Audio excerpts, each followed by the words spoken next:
दोस्तों, आज हम आपको एक ऐसी हकीकत और दिल दहला देने वाली स्टोरी सुनाएंगे कि एक नेक लड़की जो हाफिज़े कुरान थी, लोगों के कपड़े सिलाई करके गुजर बसर करती थी। मरने के बाद वो क्यों आजाब का शिकार हुई, उसकी कब्र का हाल जानकर हर कोई दंग रह गया, क्योंकि वो बड़ी नेक थी। लोगों के इसरार पर जब उसकी माँ ने उस लड़की की हकीकत बताई, तो ये जानकर सबके रोंगटे खड़े हो गए। लिहाजा गुजारिश यही है कि इस वीडियो को आखिर तक जरूर देखें, क्योंकि बहुत सारी औरतें कपड़े सिलाई करते वक्त ऐसी गलतियां करती हैं।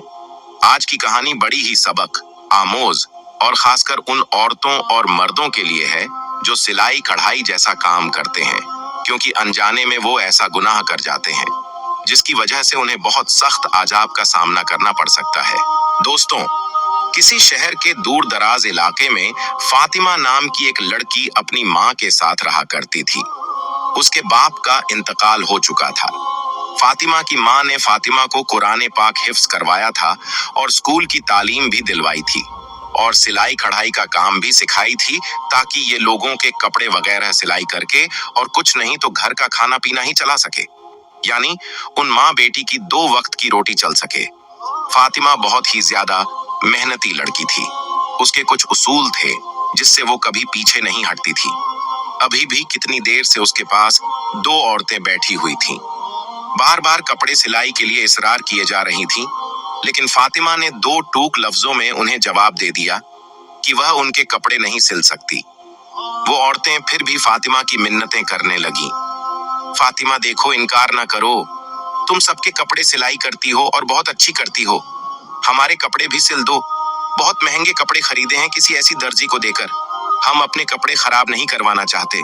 तुम तो जानती हो तमाम गली मोहल्ले की औरतें तुमसे ही कपड़े सिलवाती हैं।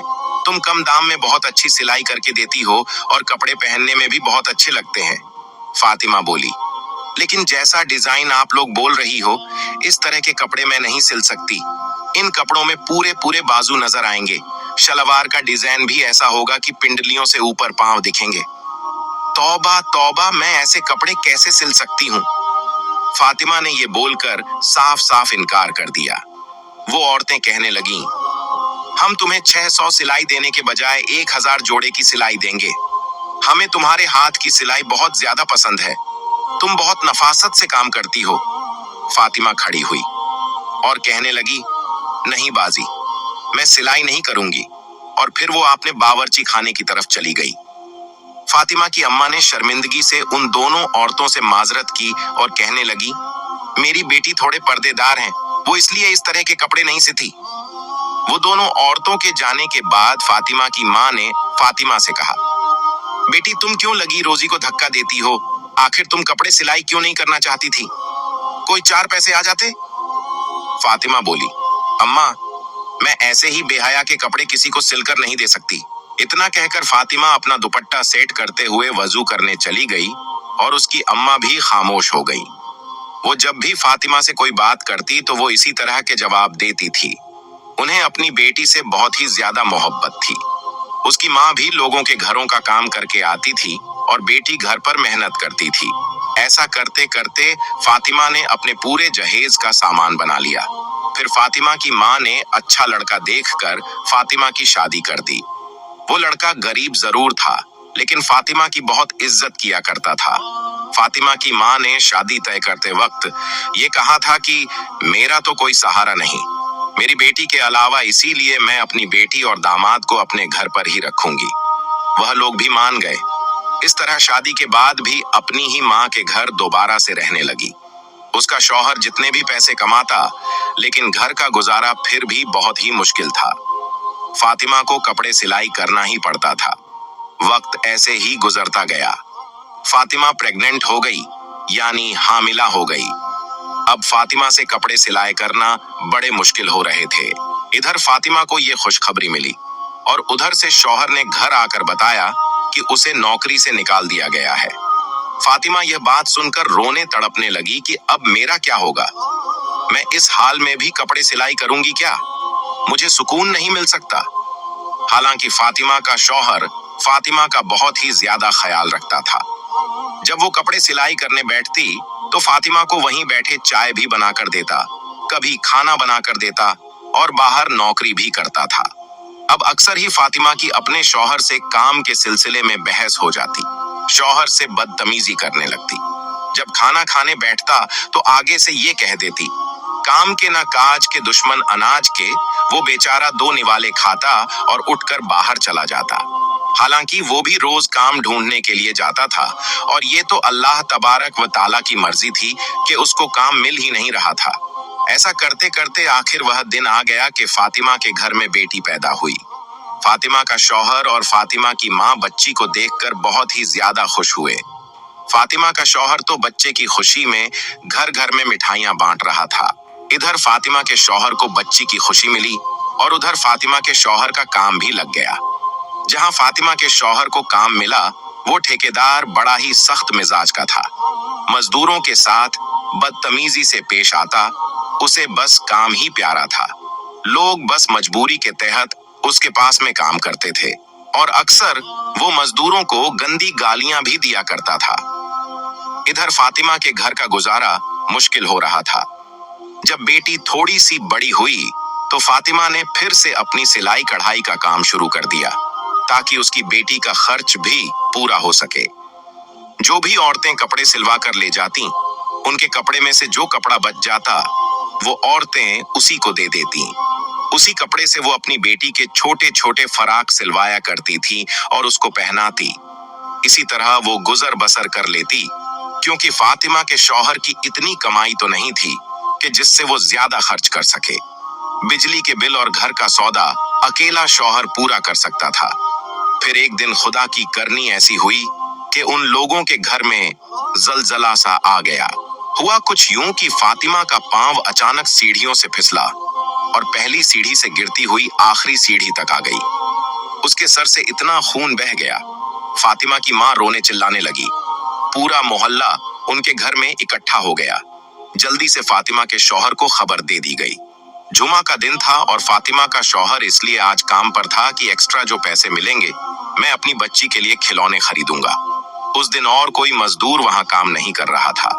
जब फातिमा के शौहर को बीवी की ऐसी खबर मिली तो जल्दी से अंधाधुंध उसने ताले लगाए और भागकर घर वापस आ गया। चाबी उसने अपने जेब में रख लिया और जल्दी से घर आ गया। डॉक्टर के पास ले जाते फातिमा रास्ते में ही दम तोड़ गई। फातिमा के शौहर को फातिमा की कही हुई बातें बहुत याद आ रही थीं। वो तड़प तड़प कर रो रहा था और फातिमा की माँ भी बिलक बिलक कर रो रही थी। फातिमा का शौहर इसलिए भी ज्यादा रो रहा था कि उसकी मासूम सी बच्ची है, उसका क्या बनेगा, बिन माँ के कैसे पल्लेगी। अभी तो वो इतनी छोटी थी कि माँ का दूध पीती थी। ये सब सोचकर वो और भी ऊंची आवाज में रोने लग जाता। फातिमा की अचानक मौत पर हर कोई अफसोस करने लगा।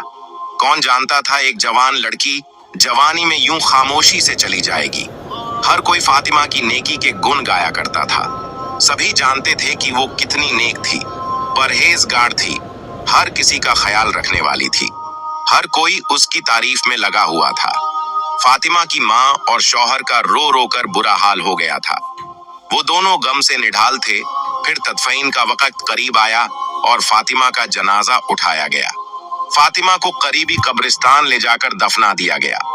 दफनाते वक्त उसका शौहर कब्र के अंदर उतरा और उसी दौरान उसके जेब में से वो चाबियां निकलकर कब्र के अंदर गिर गई, जहां काम से वो ताले लगाकर आया था। उसके शौहर को इस बात का पता भी नहीं चला। वो घर लौट कर आया। शाम होते ही सब लोग अपने अपने घरों को चले गए। सबके जाने के बाद घर बिल्कुल वीरान सा हो गया।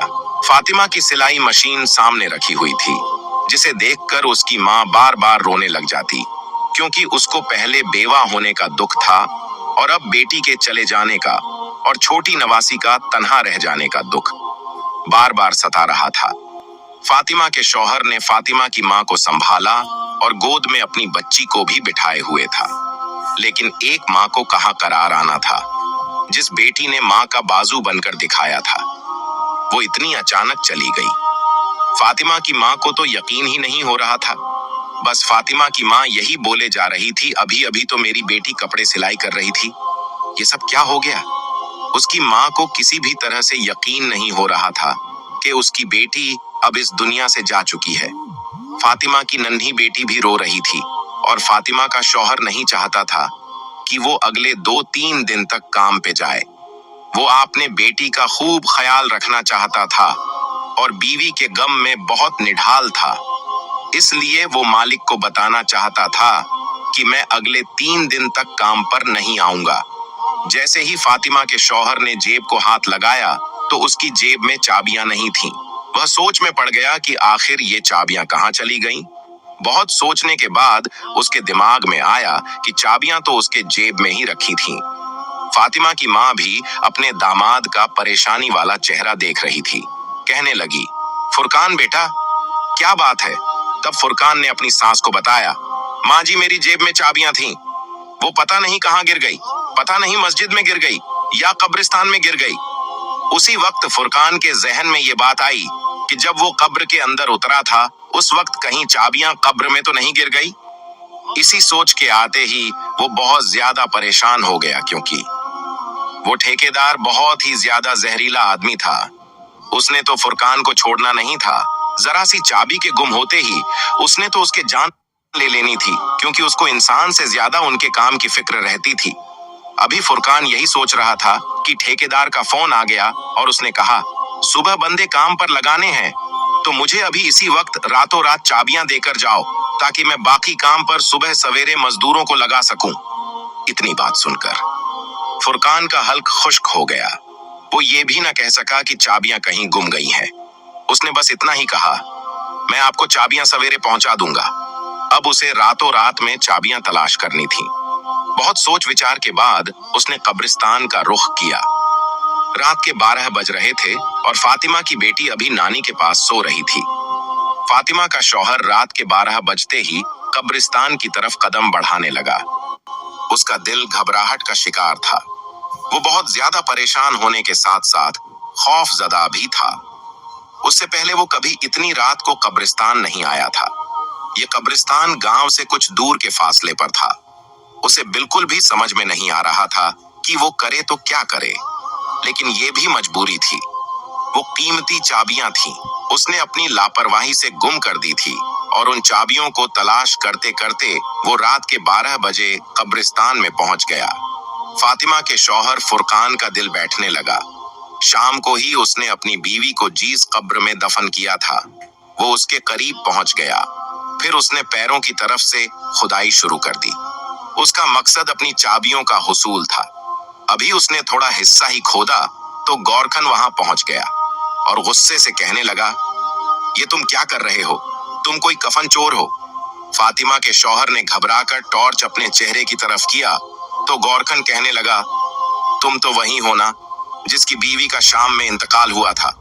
फातिमा का शौहर घबराकर कहने लगा, मैं शाम को अपनी बीवी को यहाँ दफनाने आया था, लेकिन बीवी को दफनाते हुए कीमती चाबियां मेरी जेब से कब्र में गिर गई और वो मेरे लिए बहुत ही ज्यादा जरूरी है। मेहरबानी आप ही मेरी मदद कर दो।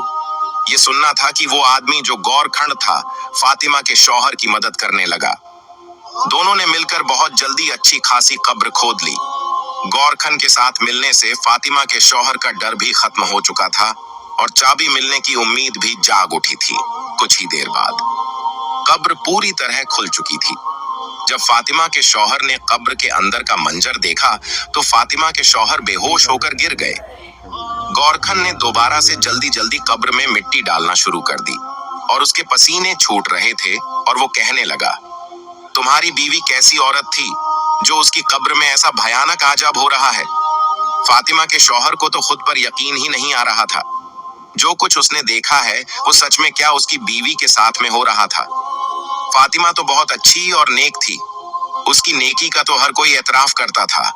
उसने तो कभी कोई ऐसा गुनाह नहीं किया था जिसकी वजह से उसका ये हाल हुआ हो। वो परेशानी से तड़पने लगा।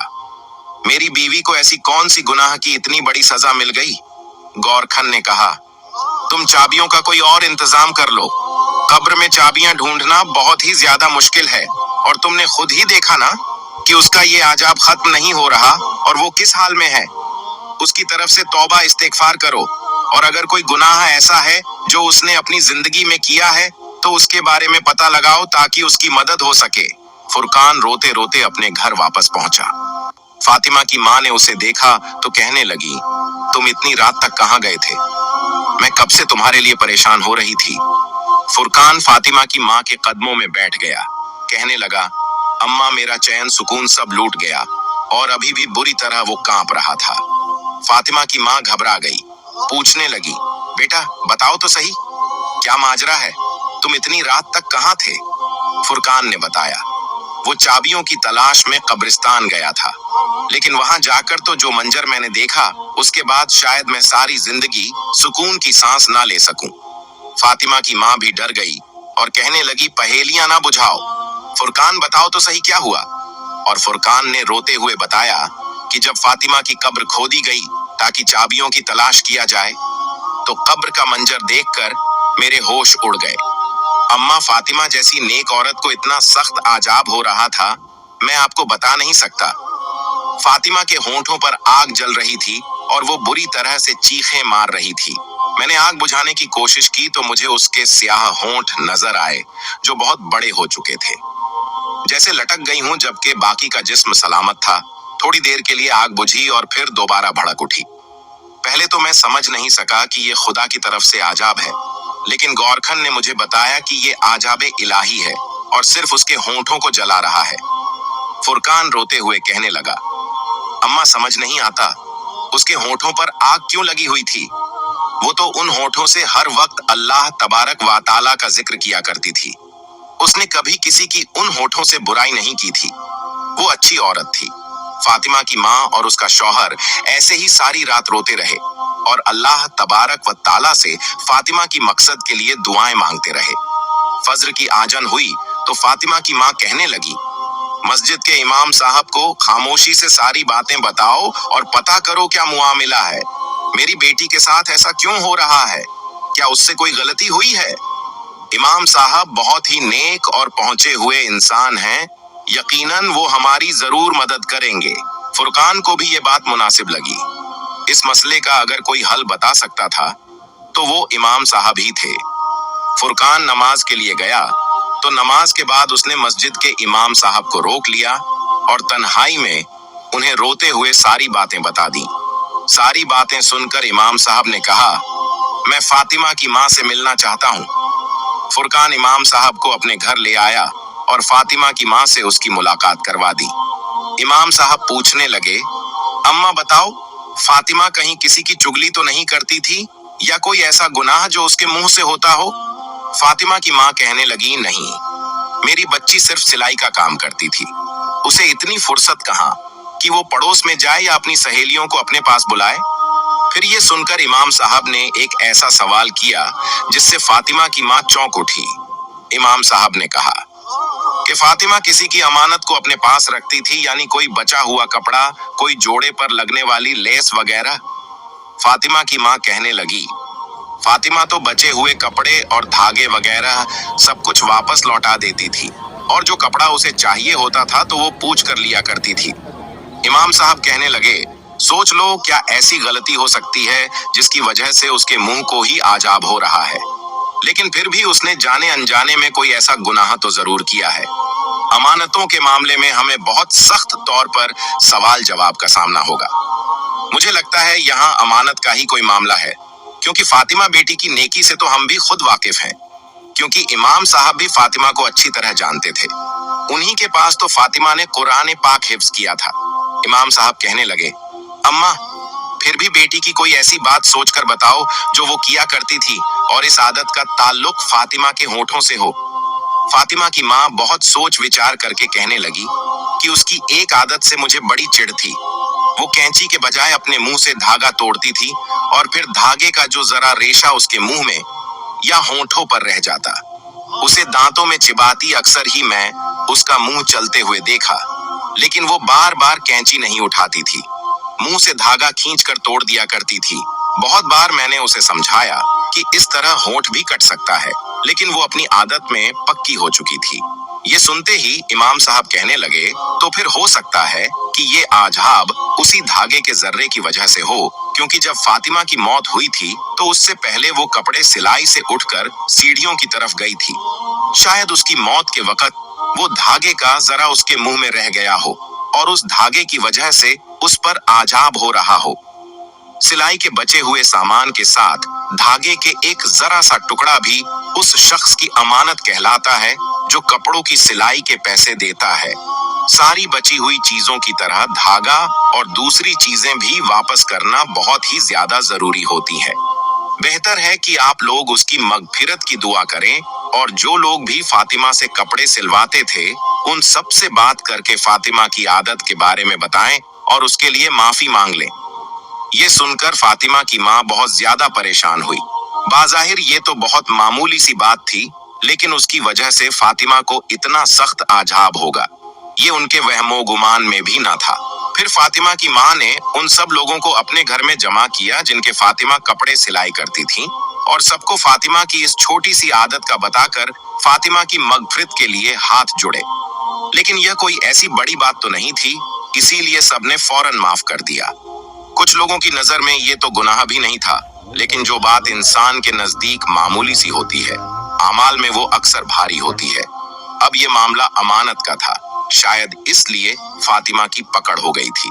सब लोग फातिमा की अच्छी आदतों से वाकिफ थे, इसलिए फातिमा को माफ करके चले गए। उसी रात फातिमा की माँ ने अपने दामाद से कहा, फुरकान जल्दी से दोबारा चाबियों के लिए तुम उसकी कब्र लाजमी खोदो और अंदर का मंजर देखकर बताओ कि उस पर आजाब हट गया है। फातिमा की माँ जानना चाहती थी कि उसके अजाब के पीछे असल वजह क्या थी।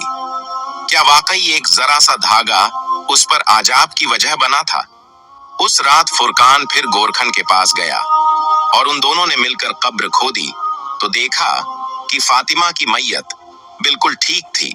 उसके पास से खुशबू आ रही थी, किसी किस्म का कोई आजाब बाकी ना था और फुरकान की चाबियां भी उस कब्र में थीं। फुरकान ने वो चाबियां वहां से उठाई और कब्र वापस से बंद कर दी और कब्रिस्तान से वापस आकर फातिमा की माँ को सारा माजरा सुनाया। उन्होंने अल्लाह का शुक्र अदा किया कि उनकी बेटी पर से आजाब इलाही हट गया और फिर जब ये बात गांव वालों को पता चली तो हर कोई हैरान रह गया कि इस कदर नेकोकार औरत को एक अमानत की वजह से आजाब भुगतना पड़ता था। सारे गांव वालों ने तौबा अस्तगफार की और फिर सबने अपने मुआमलात को सुधारने की कोशिश की। उसी दिन के बाद गांव में हर कोई अमानत को लेकर बहुत चौकन्ना हो गया। किसी के पास किसी के जरा सी चीजें होती तो उसे वापस लौटाया जाता था। फातिमा तो चली गई थी, लेकिन जाते जाते अपनी माँ और शौहर को उदास कर गई। वह फातिमा की बेटी और फातिमा का शौहर। उसी दिन के बाद गांव में हर कोई अमानत को लेकर बहुत चौकन्ना हो गया। किसी के पास किसी के जरा सी चीजें होती तो उसे वापस लौटाया जाता था। फातिमा तो चली गई थी, लेकिन जाते जाते अपनी माँ और शौहर को उदास कर गई। वह फातिमा की बेटी और फातिमा का शौहर और माँ तीनों उसे हर वक्त बार बार याद करते। फातिमा तो फूल थी जिसकी खुशबू चारों तरफ बिखरी हुई थी। उसके जाने के बावजूद भी लोग उसे बिल्कुल नहीं भूले थे। वो अपने अच्छे अखलाक और रवैये की वजह से सबके दिलों में आज भी जिंदा है। वो अब जन्नत के किसी आला मुकाम पर होगी। जो छोटा सा गुनाह उससे हुआ था उसकी सजा वो भुगत चुकी थी।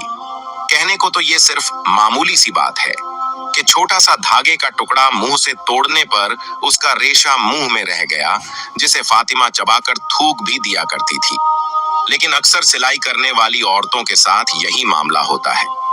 बहुत सी औरतों को मैंने खुद देखा है धागा कुतरते हुए, लेकिन क्या कभी किसी ने सोचा है कि उसकी वजह से भी इंसान को अल्लाह तबारक व ताला के आगे जवाब देना होगा।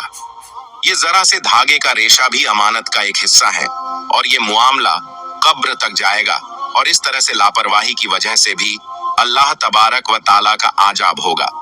इसीलिए आज की ये वीडियो हर उस शख्स के नाम है जो सिलाई कढ़ाई का काम करता है। अगर आप भी ऐसी कोई गलती करते हैं तो खुदारा ऐसी कोई गलती ना करें। अमानत में खयानत ना करें, धागे से लेकर बटन तक हर चीज को वापस कर दिया करें। दोस्तों, आज की वीडियो में बस इतना ही। मिलते हैं फिर एक नई वीडियो के साथ। तब तक के लिए आप अपना और अपनों का बहुत ज्यादा ख्याल रखिएगा। अस्सलाम वालेकुम रहमतुल्लाहि व बारकातुहू।